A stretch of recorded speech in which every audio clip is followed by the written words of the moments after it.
Hey, my name is John Hodel. I'm going to do a comic routine for you, but I thought I'd give you a little bit of a backstory about who I am. I'm a Gold Star brother. I was 7 years old when my brother was killed in Vietnam in '68. I had some personal setbacks in my early 30s, so I quit my job. I did an 18,000-mile Harley ride around North America and actually wrote a book about it. And it's called Lessons from the Backroads on Amazon. About 10 years later, a gentleman reached out who was actually there the day that my brother was killed and said that he'd like to get together, and the 50th anniversary of that event was coming up. And so we met, and actually he's the guy that put my brother's body in the bag, which was amazing. He's a Superior Court judge for homicides in the LA County area. So right about that time, I also started a nonprofit called Stand for Vets. It's under the Mark Hodel Veterans Foundation. And we're really working to be able to educate the nation on what veterans go through just by being enlisted and by being veterans themselves. Our goal is to educate a nation and then advocate for our veterans. 50 years to the moment, myself and that gentleman I mentioned and members of 3 other families were in Vietnam on the spot where he was killed 50 years to the minute. And that was a powerful, powerful thing. So I just want to share that with you. I think there's some really neat things there that will encourage people and maybe motivate people and bring more people to view the show. Hey, name's John Hodel, and I just turned 59 this year. I know. Hey, my baby boomer brothers out there, let me ask you something. Do you remember that day, that moment in time when you realized, perhaps for the very first time, sorry, it's a little emotional for me right now, that you realized you weren't cool to young people? You probably realized it earlier than I did. For somehow in my twisted, old, aged mind, I have felt I've been cool this entire time. I mean, forget the fact that when I was younger, looking at people like me, I'm just impressed that you're vertical without any assistance. But somehow I did not get that. Oh, I saw a lot of signs. There were a lot of signs looking back. I blew right through those. But there's that point in time when reality and fantasy collide. And it's not pretty. My moment, last year. 58 years old, took a job as a salesman for a millennial-owned technology company in San Francisco. What was I thinking? First day I walk in there, I knew I might be in trouble.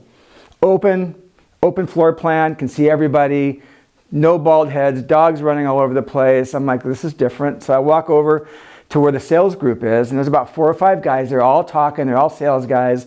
I'm looking at them, all good looking, all tall, perfectly groomed beards, skinny jeans, perfect shoes, athletic, whatever. Okay, that's fine. That's fine. They'll love me. I'm listening in on their conversations. I don't know what the heck they're talking about. They would laugh at stuff. I didn't even know what was funny. I'll just take time. I'll figure it out. So I introduced myself. They introduced themselves. And they all had 1-syllable names, but not like Bob and Frank. It was like Rom and Van and Zan with an X, which is kind of cool. I just figured I need some coffee because I'm not fitting in right now. I'm going to get some coffee. So I go over to the kitchen. This kitchen's nicer than my kitchen at home. It's got food everywhere. There's an island in the middle of it, and I'm like, what is this?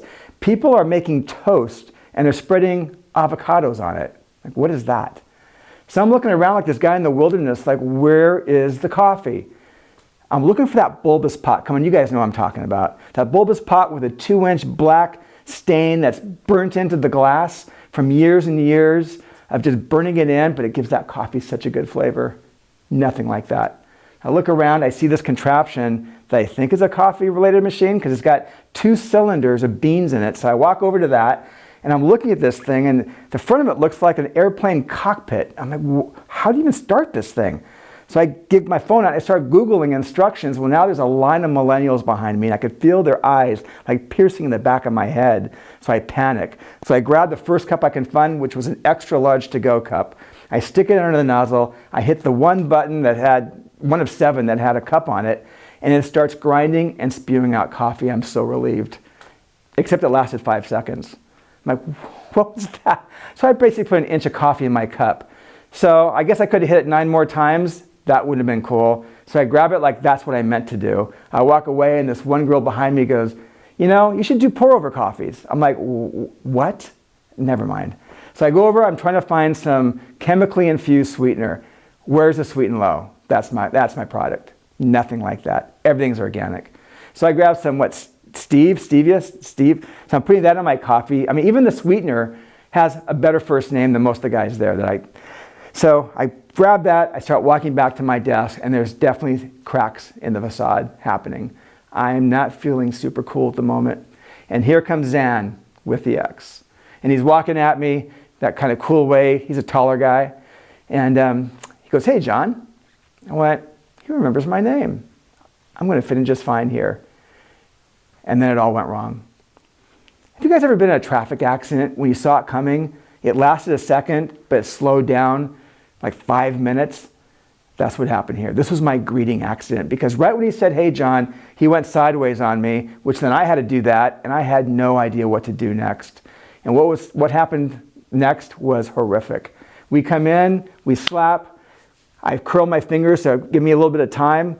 Now we're doing like a thumb wrestling move, which was really weird. So I moved it over to like a clench for arm wrestling. Then I did like a quarter hug, then a half hug. And then I went to kind of pat him on the back, but my coffee in my hand kind of hit his butt 3 times. I didn't spill anything because it only had an inch in it.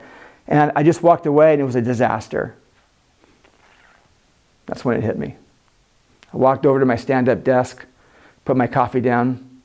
I did the only thing I could possibly do. I Googled the nearest convalescent home, got off work early, and I played 6 hours of bingo that night. But I was the coolest guy there.